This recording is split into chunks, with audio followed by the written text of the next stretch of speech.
ദാറുൽ മുബീൻ മജ്ലിസ് കാണുന്ന പ്രിയമുള്ള സഹോദരി സഹോദരന്മാരെ, ഇന്ന് നമ്മളെ മജ്ലിസിലൂടെ നമ്മൾ പഠിക്കാൻ പോകുന്നത് ഒലിവ് ഓയിലിനെ കുറിച്ചും ഒലിവ് ഓയിലിന്റെ പ്രത്യേകതകളെ കുറിച്ചും ഒലിവ് ഓയിലിന്റെ ഗുണങ്ങളെ കുറിച്ചും ഒലിവ് ഓയിലിനെ കുറിച്ച് പ്രവാചകൻ സല്ലല്ലാഹു അലൈഹി വസല്ലം തങ്ങൾ നമ്മളെ പഠിപ്പിച്ച കാര്യങ്ങളെ കുറിച്ചുമാണ്. അല്ലാഹു സുബ്ഹാനഹു വ തആല മനസ്സിലാക്കാനുള്ള തൗഫീഖ് പ്രദാനം ചെയ്യട്ടെ. അസ്സലാമു അലൈക്കും വറഹ്മത്തുള്ളാഹി വബറകാതുഹു. അൽഹംദുലില്ലാഹി റബ്ബിൽ ആലമീൻ വൽ ആഖിബത്തു ലിൽ മുത്തഖീൻ. അസ്സലാത്തു വസ്സലാമു അലൈക യാ റസൂലല്ലാഹ്. അസ്സലാത്തു വസ്സലാമു അലൈക യാ ഹബീബല്ലാഹ്. ഇലാഹി അൻത മഖ്സൂദി വരിളാക മത്ലൂബി.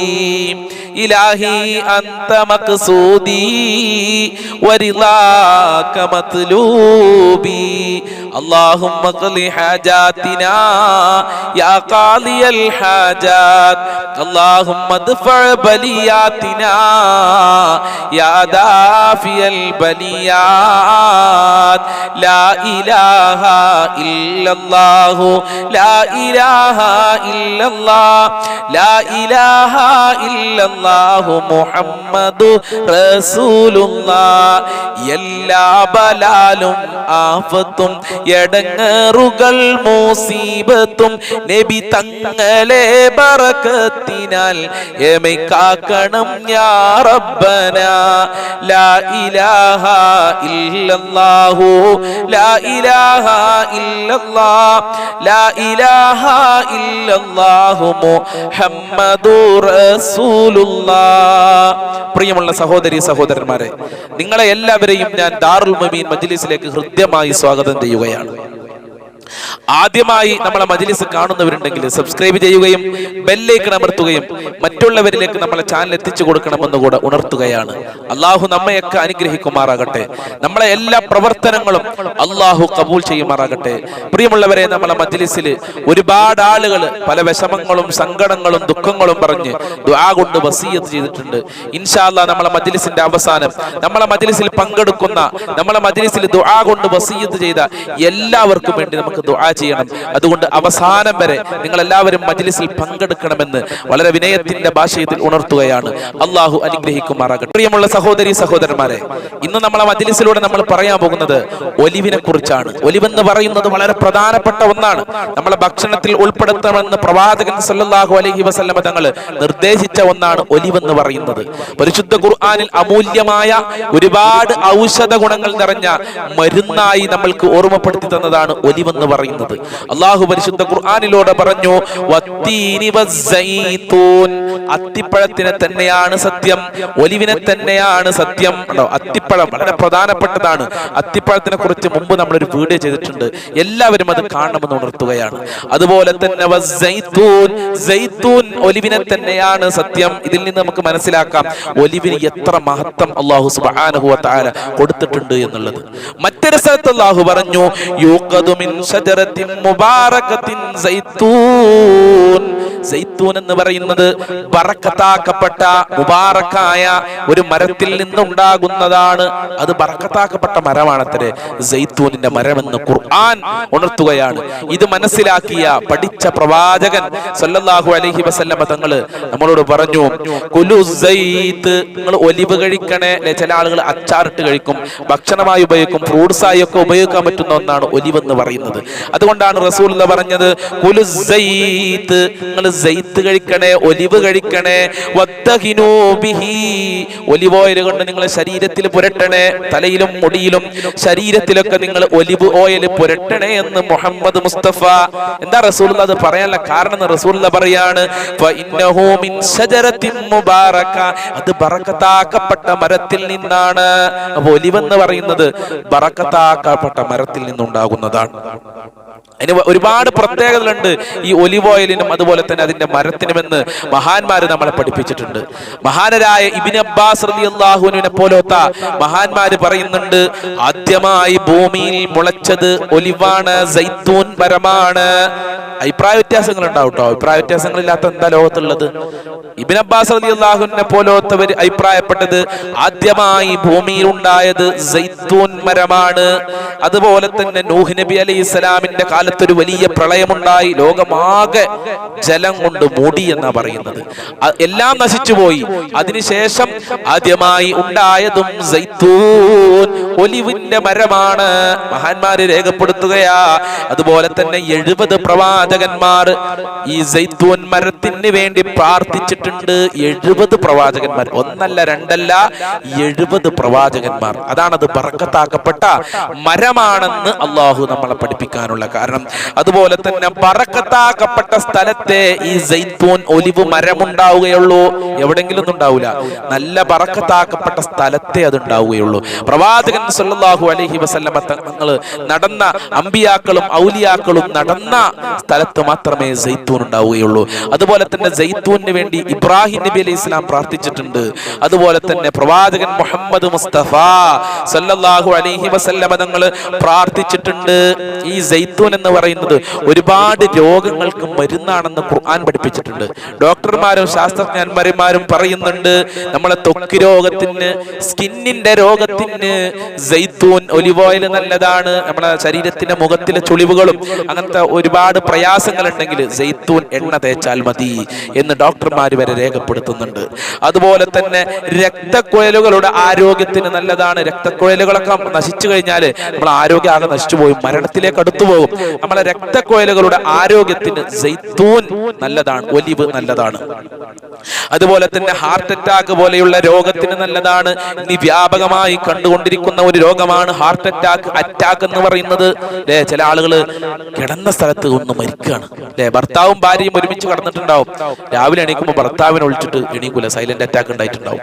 അപ്പൊ ഇങ്ങനെയുള്ള അറ്റാക്ക് രോഗത്തിന് സൈത്തൂൻ നല്ലതാണ്. എന്തൊരു മതമാണ് ഇസ്ലാം! എന്തൊക്കെയാണ് നമ്മൾക്ക് പഠിപ്പിച്ചത്?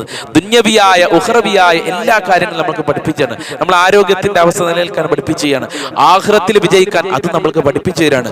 അതുപോലെ തന്നെ ഒലിവിന്റെ മറ്റൊരു ഗുണമാണ് കരളിന്റെ ആരോഗ്യത്തിന് നല്ലതാണ്. നമ്മളെ കരളുകളൊക്കെ നഷ്ടപ്പെട്ട് കഴിഞ്ഞാൽ, അതിനൊക്കെ രോഗം വന്നു കഴിഞ്ഞാൽ എത്ര രൂപ ഹോസ്പിറ്റലിൽ നിന്ന് വേണ്ടി വരും. ഇനി അങ്ങനെ ഹോസ്പിറ്റലിൽ കൊടുത്താലോ ആ രോഗം മാറുമോ? പ്രതീക്ഷ ഉണ്ടോ? അതും ഇല്ല. എന്നാൽ നമ്മളുടെ കരളിന്റെ കരളിലെ അസുഖങ്ങൾ വരാതിരിക്കാൻ സൈത്തൂൻ നല്ലതാണ്. അതുപോലെ തന്നെ പല്ലിന്റെ മോണകൾക്ക് ശക്തി പകരും. അല്ലെ, ചില ആളുകൾക്ക് പല്ല് പെട്ടെന്ന് പകർന്നു പോവുക, പല്ലിന് അസുഖം വരെ പെട്ടെന്ന് ആടിപ്പോകും. ഒരു വയസ്സെത്തി കഴിഞ്ഞാൽ പിന്നെ പല്ലൊക്കെ പെട്ടെന്ന് ഇങ്ങനെ പറഞ്ഞു പോകും. അതൊന്നും ഇല്ലാതിരിക്കാൻ ഒലിവ് നല്ലതാണ്. അതുപോലെ തന്നെ ശരീരത്തിന്റെ ആരോഗ്യത്തിന് ചില ആളുകൾ പറയും ഇങ്ങനെ കുഴയാൻ, എപ്പോഴും കുഴയന്നെ, അതൊക്കെ ഇല്ലാതെ ആവാൻ ഒലിവ് നല്ലത്. ഭക്ഷണത്തിൽ ഈ ഒലിവ് എന്ന് പറയുന്ന എണ്ണ നമുക്ക് ചൂടാക്കേണ്ട ആവശ്യമൊന്നുമില്ല, അല്ലാതെ തന്നെ ഉപയോഗിക്കാൻ പറ്റും. ചില ആളുകളൊക്കെ കറിക്ക് പകരം ഒലിവ് ഓയിൽ ഉപയോഗിക്കാറുണ്ട്. അറബികളൊക്കെ കറിക്ക് പകരം ഒലിവ് ഓയിലാണ് ഉപയോഗിക്കുക, ചില അറബികളൊക്കെ. അതുകൊണ്ടാണ് അവർക്ക് ഇത്തരം ആരോഗ്യമൊക്കെ. അവര് റസൂലുള്ള പറഞ്ഞ ആ ഭക്ഷണമാണ് കഴിച്ചത്. ഇപ്പൊ അതൊക്കെ മാറ്റം വന്നിട്ടുണ്ട്, പുരോഗമനവാദികളായിട്ടുണ്ട്. ഏതായാലും അറബികളൊക്കെ അങ്ങനെ ഒലിവ് ഓയിൽ കറിക്ക് പകരം ഉപയോഗിക്കാറുണ്ട്. അതുപോലെ തന്നെ പ്രമേഹ രോഗികൾക്കും ഉപയോഗിക്കാൻ പറ്റും. പ്രമേഹ രോഗിയാണെങ്കിൽ എനിക്ക് പ്രമേഹമാണ്, എനിക്ക് എണ്ണൊന്നും വേണ്ടാന്ന് ചില ആളുകൾ പറയും. പക്ഷെ ഒലിവ് ഓയിൽ കുഴപ്പമില്ല, നല്ല കൊളസ്ട്രോൾ ആണ് ഇതിലുള്ളത്. അതുപോലെ തന്നെ തീ പൊള്ളിയ സ്ഥലത്ത് ഒലിവ് ഓയിൽ തേച്ചാൽ മതി.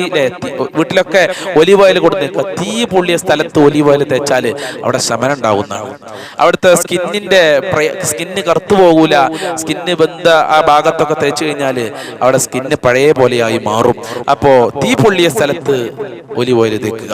അതുപോലെ തന്നെ വിയർപ്പിനാൽ ഉണ്ടാകുന്ന ദുർഗന്ധം, അല്ലെ, ഒരുപാട് ആളുകൾക്ക് വിയർപ്പിന്റെ അസുഖം ഉണ്ടാവും. അത് വല്ലാത്തൊരു അസുഖമാണ്. ഭാര്യ ഒന്നും ചിലപ്പോൾ എടുത്ത് കിടക്കൂല. നമ്മൾ ആരുടെയും അടുത്തേക്ക് പോയാൽ തന്നെ വിയർപ്പിന്റെ ദുർഗന്ധം ഉണ്ടാവും. ഇപ്പോഴത്തെ കാലത്ത് ചൂടിന്റെ ഒരു കാലാണ്. അപ്പോ അതൊക്കെ ഇല്ലാതെയാകാൻ ഒലിവ് കഴിച്ചാൽ മതി. ഒലിവിന്റെ കായ കഴിക്കുക. അതുപോലെ തന്നെ ഒലിവ് ഓയിൽ ശരീരത്തിലൊക്കെ പുരട്ടി കുളിക്കുക, തലയിലൊക്കെ തേക്കുക. എന്നാൽ വിയർപ്പിനാൽ ഉണ്ടാകുന്ന ദുർഗന്ധം ഒഴിവാക്കാൻ കഴിയും.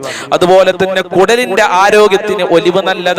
കുടലിന്റെ അസുഖമൊക്കെ വന്നു കഴിഞ്ഞാൽ സുബ്ഹാനല്ലാഹ് നമ്മൾ ആകെ നശിച്ചു പോകൂലേ.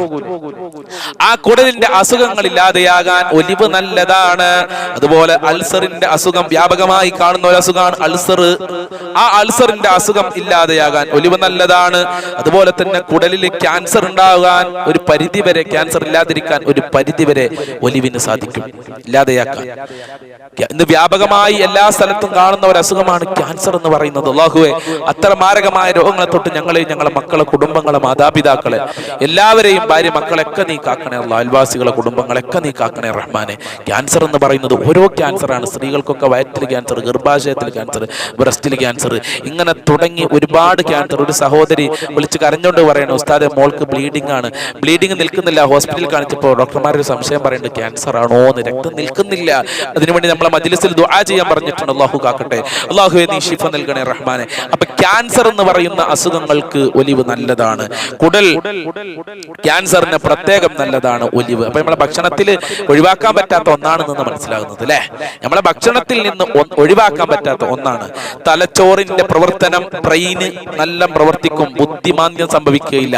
മക്കൾക്കൊക്കെ കൊടുക്കുക, മക്കളുടെ വിദ്യാഭ്യാസത്തിലൊക്കെ പുരോഗമനം ഉണ്ടാവും, മക്കൾക്ക് പഠിച്ചതൊക്കെ ഓർമ്മയിലുണ്ടാകും. അനാവശ്യമായ ഭക്ഷണങ്ങളൊക്കെ നമ്മളിങ്ങനെ ഹോട്ടലിൽ നിന്നൊക്കെ വാങ്ങിക്കൊടുക്കുന്നതിനേക്കാൾ നല്ലത് ഇങ്ങനെയുള്ള റസൂലുള്ളാഹി സ്വല്ലല്ലാഹു അലൈഹി വസല്ലമ തങ്ങൾ പഠിപ്പിച്ചു കൊടുത്ത ആ ഭക്ഷണങ്ങളൊക്കെ നമ്മളെ മക്കൾക്ക് കൊടുക്കാൻ നമ്മൾ ശ്രമിക്കുക. നല്ല തലച്ചോറിന് പ്രവർത്തനങ്ങൾ ഉണ്ടാവും. നമുക്ക് തന്നെ ഒരു വയസ്സെത്തി കഴിഞ്ഞാൽ നമ്മളെ ബുദ്ധിമാന്ദ്യം സംഭവിക്കും. നമ്മൾ കുട്ടികളെ പോലെയുള്ള സംസാരങ്ങളൊക്കെ ഉണ്ടാവും. അതൊക്കെ ഇല്ലാതെയാകാൻ ഒരുപോലെ കഴിച്ചാൽ മതി. എന്നും തലച്ചോറിന് നല്ല നിലയിലുള്ള പ്രവർത്തനങ്ങൾ ഉണ്ടാവും. അള്ളാഹു അനുഗ്രഹിക്കുമാറാകട്ടെ. അള്ളാഹു ജീവിതകാലം മുഴുവനും ആഫിയത്തുള്ള ആരോഗ്യത്തോടുകൂടെ ജീവിക്കാൻ നമുക്ക് എല്ലാവർക്കും തൗഫീഖ് പ്രദാനം ചെയ്യട്ടെ.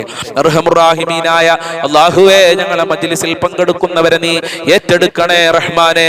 അല്ലാഹുവേ, ഞങ്ങളെ മജ്ലിസ് കാണുന്നവരെ നീ സഹായിക്കണേ അല്ലാഹ്. ഒരുപാട് ആളുകൾ പല പ്രയാസങ്ങളും സങ്കടങ്ങളും പറഞ്ഞ് ദുആ കൊണ്ട് വസിയത്ത് ചെയ്തിട്ടുണ്ട് അല്ലാഹ്.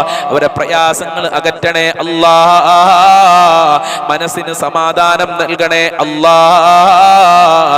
നിന്റെ സഹായം നൽകണേ അല്ലാഹ്. സാമ്പത്തികമായ പ്രശ്നമുള്ള ഒരുപാട് സഹോദരിമാരുണ്ട്, സഹോദരന്മാരുണ്ട്, ഉപ്പമാരുണ്ട്. അല്ലാഹുവേ, വിദേശ രാജ്യങ്ങൾ പോയി കഷ്ടപ്പെടുന്ന ഒരുപാട് ആളുകൾ കടമാണ് ഉസ്താദേ, നാട്ടിലേക്ക് വരാൻ പോലും കഴിയാത്ത ഒരു അവസ്ഥയാണെന്ന് പറഞ്ഞ് ദുആ കൊണ്ട് വസിയത്ത് ചെയ്തിട്ടുണ്ട്. കടമുള്ളവർക്ക് കടങ്ങൾ വീട്ടാനുള്ള നല്ല ഒരു വഴി നീ തുറന്നു കൊടുക്കണേ അല്ലാഹ്. എത്ര കൊടുത്താലും തീരാത്ത ഖജനാവിന്റെ ഉടമയാണ് നീ. നിന്റെ ഖജനാവിൽ നിന്ന് ഓശാരമായി നൽകണേ റഹ്മാനെ. അല്ലാഹുവേ, ഞങ്ങളെ മജ്ലിസിൽ പങ്കെടുക്കുന്നവർക്ക് നല്ല വീട് നൽകണേ റഹ്മാനെ.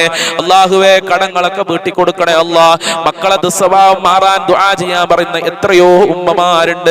23 വയസ്സായി, 20 വയസ്സായി, 25 വയസ്സായി, ഇപ്പോഴും മക്കളെ സ്വഭാവമൊക്കെ മോശമാണ് ഉസ്താദേ, ദുആ ചെയ്യണമെന്ന് പറയുന്നുണ്ട്. വാപ്പാനെ സ്നേഹിക്കുന്നില്ല, ഉമ്മാനെ സ്നേഹിക്കുന്നില്ല, കുടുംബങ്ങളെ സ്നേഹിക്കുന്നില്ല. ആ മക്കൾക്ക് നല്ല മനസ്സ് കൊടുക്കണേ റഹ്മാനെ. ഭാര്യ ഭർത്താക്കന്മാരെ ദുസ്വഭാവം നന്നാക്കണേ റഹ്മാനെ. അല്ലാഹുവേ, ഭർത്താവ് അവിഹിത ബന്ധത്തിലാണ്, ഭാര്യ അവിഹിത ബന്ധത്തിലാണെന്ന് പറഞ്ഞ് ദുആ കൊണ്ട് വസിയത്തിന് നല്ല സ്വഭാവം നൽകണേ റബ്ബേ. നല്ല ഐക്യമുള്ള ദാമ്പത്യ ജീവിതം നൽകണേ അല്ലാഹ്. ഗർഭിണികൾക്ക് സുഖപ്രസവം നൽകണേ അല്ലാഹ്. മക്കളിൽ ഖൈർ നൽകണേ അല്ലാഹ്. ജോലിയില്ലാത്ത ഒരുപാട് ആളുകൾക്ക് നല്ല ജോലി നൽകണേ റഹ്മാനെ. അതിന് നീ ഈ മജ്ലിസ് കാരണമാക്കണേ റബ്ബേ. മരണപ്പെട്ടുപോയ ഖബർ വിശാലമാക്ക്, സ്വർഗ്ഗമാക്കല്ലാ. ഒരുപാട് ആളുകളെ രോഗികളുണ്ട് റബ്ബേ, പൂർണ്ണ ശിഫ നൽകണേ അല്ലാഹ്. ആയിരാരോഗ്യം നൽകണേ അല്ലാഹ്. ഞങ്ങളെ അയൽവാസികളിൽ ബർക്കത്ത് ചെയ്യണേ അല്ലാഹ്. അവരെ പ്രയാസങ്ങളും ദുഃഖങ്ങളും അകറ്റണേ അല്ലാഹ്. ഞങ്ങളെ കുടുംബത്തിൽ ഖൈറും ബർക്കത്തും നൽകണേ റബ്ബേ. ഞങ്ങളെ മാതാപിതാക്കളെ സംരക്ഷിക്കണേ റഹ്മാനെ. അവരെ പൊരുത്തം നൽകണേ അല്ലാഹ്. ആഫിയത്തും ആരോഗ്യവും അവർക്കും ഞങ്ങൾക്കും, ഞങ്ങളെ ഭാര്യ മക്കള്, മാതാപിതാക്കള്, കുടുംബക്കാര്, സ്നേഹിക്കുന്നവര്, സഹായിക്കുന്നവര്, അയൽവാസികൾക്ക് നൽകണേ അല്ലാഹ്. ഞങ്ങളെ ഭക്ഷണം തന്നവരെ നീ സഹായിക്കണേ റബ്ബേ. ഞങ്ങളെ സ്നേഹിക്കുന്നവരെ, മജ്ലിസിനെ സ്നേഹിക്കുന്നവരെ നീ സ്നേഹിക്കണേ അല്ലാഹ്. മുഅ്മിനീങ്ങളെ ഇസ്സത്ത് നീ സംരക്ഷിക്കണേ അല്ലാഹ്. ഞങ്ങളെ ശത്രുക്കളെ നീ പരാജയപ്പെടുത്തണേ റഹ്മാനേ. ഞങ്ങളെ ആഖിറ വിജയം നൽകണേ അല്ലാഹ്. പാപങ്ങളൊക്കെ പൊറുക്കണേ അല്ലാഹ്. സീറ് കണ്ണീർ ഞങ്ങളെ തൊട്ട് കാക്കണേ അല്ലാഹ്. ജിന്ന് ബാധയെ തൊട്ട് കാക്കണേ അല്ലാഹ്. പൈശാചികമായ ശർറുകളെ തൊട്ട് കാത്തോളണേ അല്ലാഹ്. അല്ലാഹുവേ, ഞങ്ങൾക്കൊക്കെ സ്വർഗ്ഗം നൽകണേ അല്ലാഹ്. നരകത്തിനെ തൊട്ട് കാക്കണേ അല്ലാഹ്. ഖബർ ശിക്ഷയെ തൊട്ട് കാക്കണേ അല്ലാഹ്. ഒരുപാട് കാലം രോഗശയിൽ കടക്കേണ്ട ഒരു അവസ്ഥ വരുത്തല്ല റബ്ബേ. മറ്റുള്ളവരുടെ മുന്നിൽ കൈ നീട്ടേണ്ട അവസ്ഥ വരുത്തല്ല അല്ലാഹ്. ദാരിദ്ര്യത്തിനെ തൊട്ട് കാക്കണേ അല്ലാഹ്. ഞങ്ങളെ ഭക്ഷണത്തിൽ വിശാല നൽകണേ റഹ്മാനെ. ഈ മജ്ലിസിൽ ആരൊക്കെ എന്തൊക്കെ പറഞ്ഞ് ദുആ കൊണ്ട് വസിയത്ത് ചെയ്തിട്ടുണ്ടോ അവരെ എല്ലാ ഉദ്ദേശങ്ങളും നീ പൂർത്തീകരിച്ചു പരിഹരിച്ചു കൊടുക്കണേ റഹ്മാനെ. അവരെ കാര്യങ്ങളൊക്കെ എളുപ്പമാക്കണേ അല്ലാ. പ്രയാസങ്ങളൊക്കെ അകറ്റി കൊടുക്കണേ അല്ലാ. റബ്ബനാ ആതിനാ ഫിദ്ദുനിയാ ഹസന വഫിൽ ആഖിറതി ഹസനത വഖിനാ അദാബന്നാർ. റബ്ബനാ തഖബ്ബൽ മിന്നാ ഇന്നക അൻതസ് സമീഉൽ അലീം വതുബ് അലൈനാ ഇന്നക അൻതത് തവ്വാബുർ റഹീം വഗ്ഫിർ ലനാ വഇയ്യാഹും ബിമഗ്ഫിറതിക യാ അർഹമർ റാഹിമീൻ യാ അർഹമർ റാഹിമീൻ യാ അർഹമർ റാഹിമീൻ ബിഫദ്ലി സ്വല്ലല്ലാഹു അലാ മുഹമ്മദ് സ്വല്ലല്ലാഹു അലൈഹി വസല്ലം സ്വല്ലല്ലാഹു അലാ മുഹമ്മദ് സ്വല്ലല്ലാഹു അലൈഹി വസല്ലം. അല്ലാഹുമ്മ സ്വല്ലി അലാ മുഹമ്മദ് യാ റബ്ബി സ്വല്ലി അലൈഹി വസല്ലിം. അസ്സലാമു അലൈക്കും വറഹ്മത്തുള്ളാഹി വബറകാതുഹു.